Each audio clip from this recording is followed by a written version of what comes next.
එහෙනම් දැන් 42 සාධක හදාගන්න පුළුවන් සරල ලේසි ක්‍රමයක් තමයි කියලා දෙන්නේ. හරි. අපි දන්නවා කවුරු නැතත් එකෙන් ගුණ කරාම අපිට 42 හම්බ වෙනවා. හරි. මේක තමයි අපේ පළවෙනි පියවර. අපිට දීලා තියෙන සංඛ්‍යාව එකෙන් ගුණ කරනවා. හරිද?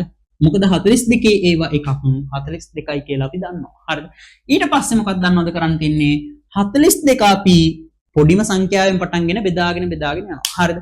එකෙන් බෙදලා වැඩක් නැහැ. මොකද 42 එකෙන් බෙදුවොත් 42ම තමයි. එහෙනම් 42 අපි දෙකෙන් බෙදනවා. 42 දෙකෙන් බෙදනවද?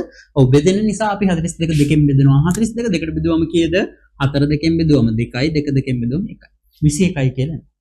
මේ පැත්ත දෙකෙන් බෙදුව නිසා මේ පැත්ත දෙකෙන් ගුණ කරනවා. මේ පැත්තේ කරපු ගණිත කර්මයට විරුද්ධ වැඩේ එහා පැත්තේ අපි කරනවා. එහෙනම් මේ පැත්ත දෙකෙන් බෙදුවා 21යි. මේ පැත්ත දෙකෙන් ගුණ කරා 2යි. දැන් බලන්න 21 ඒවා දෙකක් 42 අපිට හම්බ වෙනවා. දැන් මේ පැත්ත දෙකෙන් බෙදුවා. දැන් මේ ආව උත්තරේ නැවත අපි දෙකෙන් බෙදන්න try කරනවා. 21 දෙකෙන් බෙදන්න ගියොත් බෙදන්න පුළුවන්ද? 21 දෙකෙන් බෙදන්න බෑ. 21 දෙකෙන් බෙදන්න පුළුවන් වුණා නම් අපි දෙකෙන් බෙදනවා. හැබැයි බෑනේ. එහෙනම් යනවා ඊළඟට 3ෙන් බෙදන්න. 21 3ෙන් බෙදනවද? ඔව් 21 3ෙන් බෙදුවම 7යි. මේ පැත්ත මොකද්ද වෙන්නේ?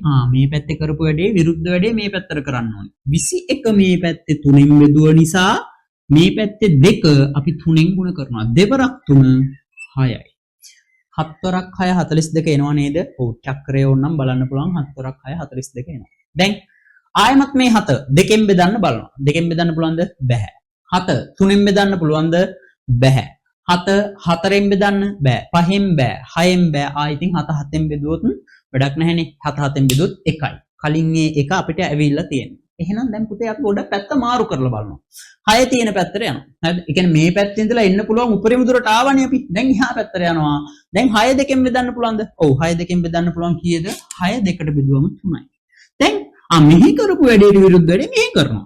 මේ පැත්ත දෙකෙන් වැඩි කරනවා. 7 වරක් 2 14. දැන් අපිට ඕක හිතෙන් කියන්න ගියා නම් මතක් වෙනවද 14 ඒවා තුනක් 14 වරක් 3 42යි. ඒක අපිට හිතෙන් කියන්න ගියා නම් සමහරට ඕක මගේ හැරෙන්න පුළුවන්. දැන් 14 ඒවා තුනක් 42යි එකත් හොයාගත්තා. දැන් 3 නැවත දෙකෙන් බෙදන්න බෑ.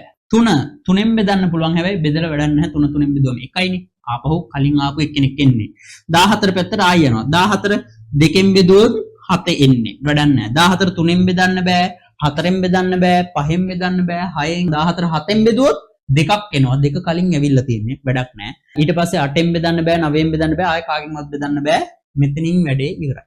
හරිද? ආයෙ අපිට බෙදන්න කෙනෙක් නැහැ. මෙයාලා මෙතනින් වැඩේ ඉවරයි. එහෙනම් 42 සාධක ඔන්න අපි හොයලා ඉවරයි. 42 සාධක වෙන්නේ සරලවම කිව්වොත් 42 ඉතුරු නැතුව බෙදන්න පුළුවන් සංඛ්‍යා ටික තමයි අපි මේ කියලා තියෙන්නේ.